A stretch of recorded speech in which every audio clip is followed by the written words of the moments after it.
Hey guys, my name is Christopher. Welcome back to week 2 of being keto. So there's been a couple of changes since last week's video. First of all, my cravings, nothing really in particular, but I have been wanting chips. Actually, specifically things that are crunchy, so apples, chips.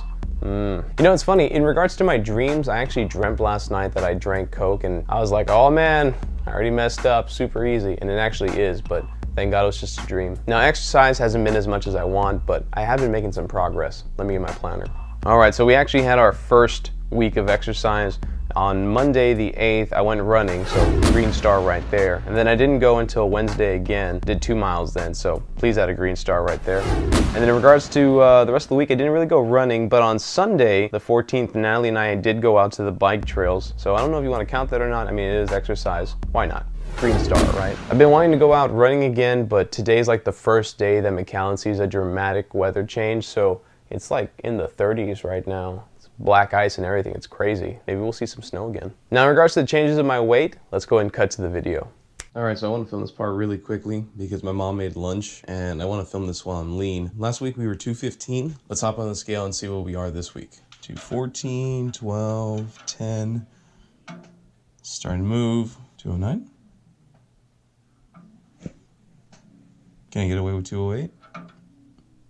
Nope. All right, looks like we're at 209, so that's 6 pounds lost from last week. Last week I said that my appetite had changed, that it was kind of like every 3 hours I was getting hungry. Well, now it's kind of regulated and it's more like 4 or 5. What's definitely changed is my intake of protein. I've lowered that down while increasing my intake of fat, like how it's supposed to be. Some new things that I've done to help me intake my fat has been to make bulletproof coffee. So you take your black coffee, put in a tablespoon of butter and a tablespoon of either MCT oil or coconut oil. In my case, I can't find MCT oil, so it's just coconut oil.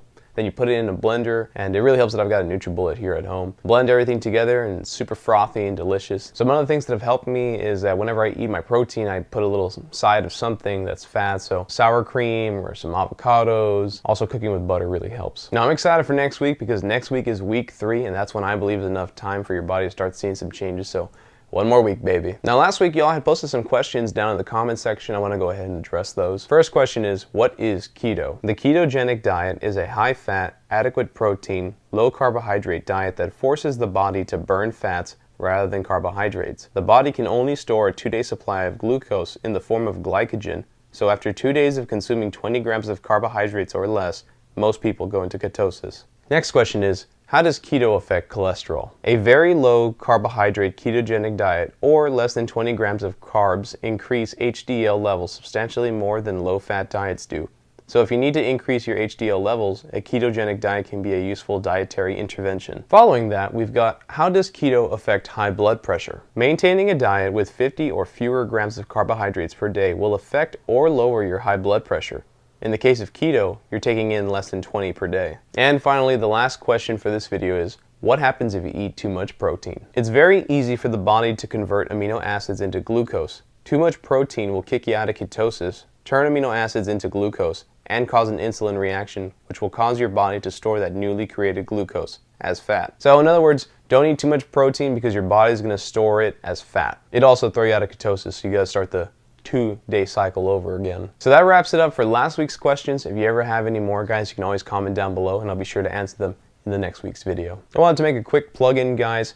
I'm also a freelancer. I've decided to dedicate 2018 to the year of freelancing, so I will always be trying my hardest for this whole year to do as much work as I can, try to make a living and follow my dreams. If you want to support me, guys, check out my Patreon. It's Christopher G. Cabello, and you can check out my prices there if you guys need help with anything, photo shoots, videos, video messages, feel free to contact me, okay? So that does it for this week's video of week 2 being keto. My name is Christopher. I really hope you guys have enjoyed yourselves hanging out with me. Like I said, if you ever have any questions, comment down below, and I'll see you in the next week, guys. Don't forget to like, comment, share, and subscribe. Bye!